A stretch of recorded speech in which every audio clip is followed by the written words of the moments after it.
बताइए, ट्रेड का चौका में आपकी तरफ से दो टॉप पिक क्या होंगी आज?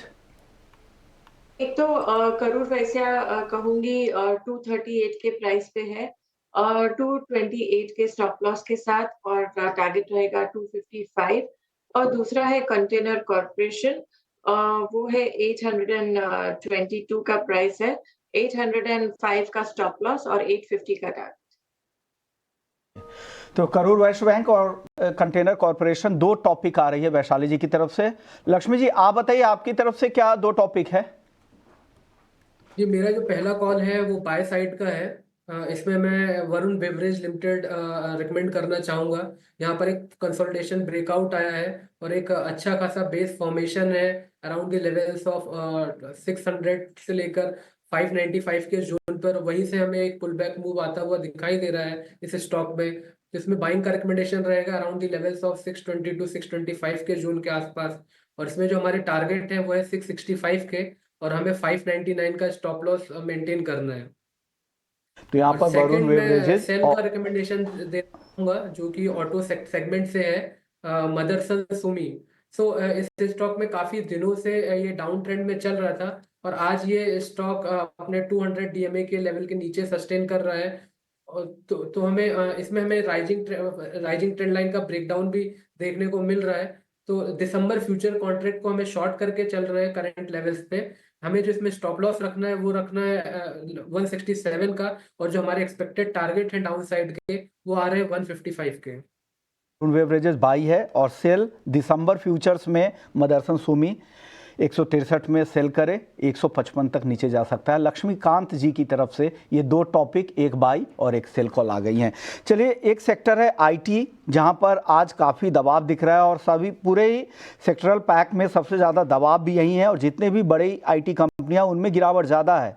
इन्फोसिस, टीसीएस, टेक महिंद्रा जैसी कंपनियां हैं और जिस तरह के इन्फ्लेशन के नंबर यूएस में आए थे उसका भी दबाव बना है। अब वहाँ पर ब्याज दरें घटने की संभावनाएं धीरे धीरे कम होती जा रही है और लग रहा है कि आने वाले समय में जो क्लाइंट स्पेंडिंग होता है उसमें यूएस में कमी आ सकती है और जिन आईटी कंपनी का यूएस में एक्सपोजर ज़्यादा है उन पर दबाव ज़्यादा दिख रहा है। वैशाली जी, आप बताइए आईटी कंपनियों की इस गिरावट में क्या करना चाहिए? कहीं कुछ मौके आपको दिख रहे हैं यहाँ पर? एक्चुअली देखिए, मार्केट भी अभी दोबारा सेलिंग में आ रहा है और आईटी फिलहाल हम देख रहे हैं कि आज फर्स्ट डे है जो सेलिंग प्रेशर में है। थोड़ा वेट एंड वॉच की व्यू रहेगी बिकॉज मार्केट में वीकनेस दिख रही है। अगर 23,900 लेवल्स टूट रहे हैं तो आई थिंक इसमें और भी सेलिंग ओवरऑल मार्केट में आ सकती है। तो IT will be also contributing to the fall. तो मैं अभी वेट एंड वॉच करूंगी। नंबर एंटरप्राइजेस स्टॉक पर नजर डालेंगे। गोल्डमैन सैक्स की रिपोर्ट के चलते स्टॉक में करीब 7% की गिरावट आज दिखी है।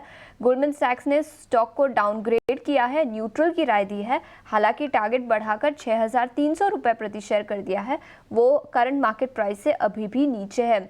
उनका मानना है कि इलेक्ट्रॉनिक सेगमेंट में जो बूम दिखा है उसके चलते स्टॉक में भी तेजी दिखी, लेकिन अब सबकी नज़र कंपनी एग्जीक्यूशन कैसे करती है अपने ऑर्डर इनफ्लोज का उस पर रहेगी और इसके चलते याद रखें स्टॉक में हाल ही में अच्छी खासी तेज़ी भी दिखी है।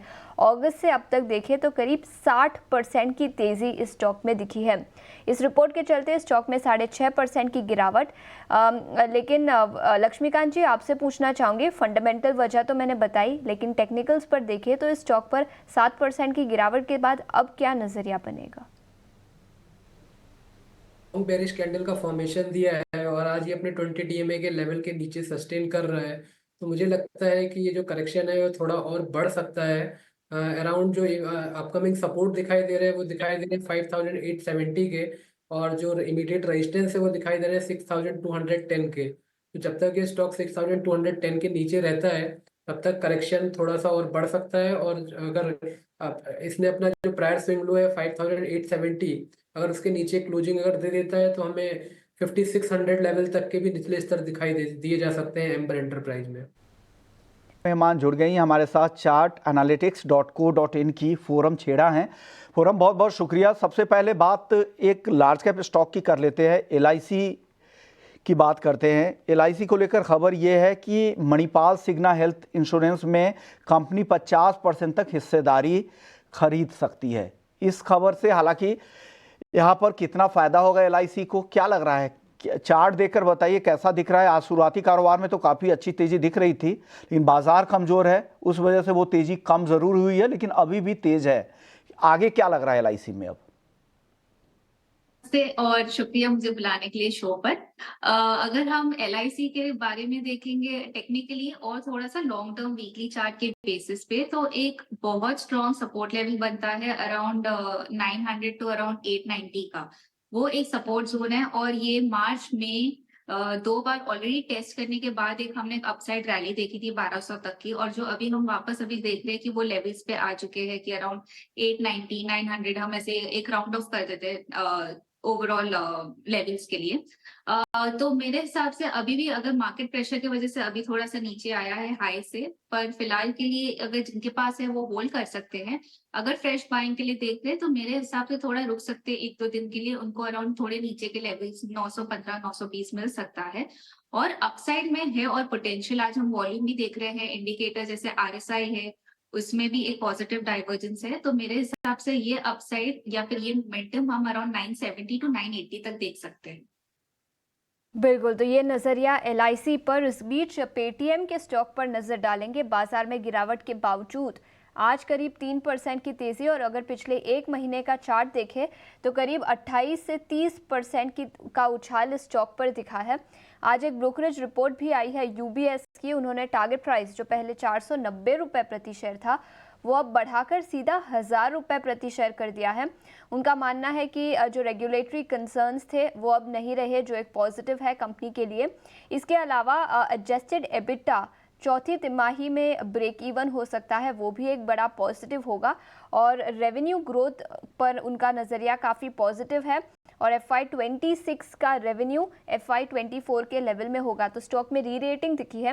रेगुलेटरी कंसर्न्स के चलते स्टॉक में बीच में बाहरी गिरावट दिखी थी, लेकिन आज अभी पिछले कुछ दिनों से फिर एक बार एक रिवाइवल दिखा है स्टॉक में।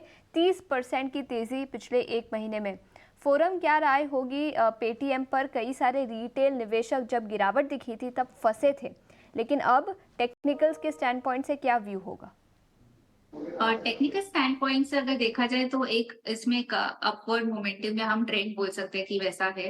Higher tops higher bottom formation है। हमने मिड ईयर से अगर जून जुलाई से बात करें, बॉटम आउट फॉर्मेशन था और वहां से हम एकदम कंसिस्टेंट तरीके से देख रहे हैं कि वो एक higher top higher bottom formation में है। अभी भी आज भी देखा जाए, जैसा आपने कहा कि ऑलरेडी मार्केट के अगेंस्ट एक आउट परफॉर्मेंस है और एक ब्रेकआउट भी दे दिया है। 939 का 2-3 दिन पहले का एक हाई था, वो भी ले लिया है। वॉल्यूम्स अच्छे हैं, तो ओवरऑल ट्रेंड अच्छा है। मेरे हिसाब से नई बाइंग के लिए अवॉइड करना चाहिए, पर जिनके पास है वो होल्ड कर सकते हैं और एक अपसाइड टारगेट अराउंड 975 टू 980 के लिए देख सकते हैं।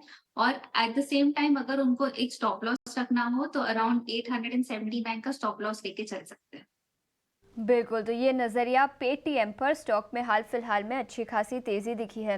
इस बीच नज़ारा टेक यहाँ पर भी नज़र डालेंगे। याद रखिए कंपनी ने प्रेफरेंशियल इश्यू किया था और कई सारे प्रोमिनेंट इन्वेस्टर्स के नाम आए हैं, जिसके चलते 3.5% की तेज़ी के साथ स्टॉक अभी दिन की ऊंचाई पे कारोबार करता हुआ।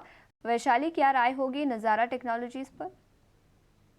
होंगी नज़ारा एक्चुअली एक अच्छे से ट्रेंड में चला है और ग्रेजुअली एक अच्छा सा मूव भी दे रहा है। I think it's in a trend, तो मैं कहूँगी 940 का एक रेंज लेके चलिए और ये स्टॉक जा सकता है 1100 एज फर्स्ट टारगेट। 1100 को क्रॉस करता है तो we can have a relook.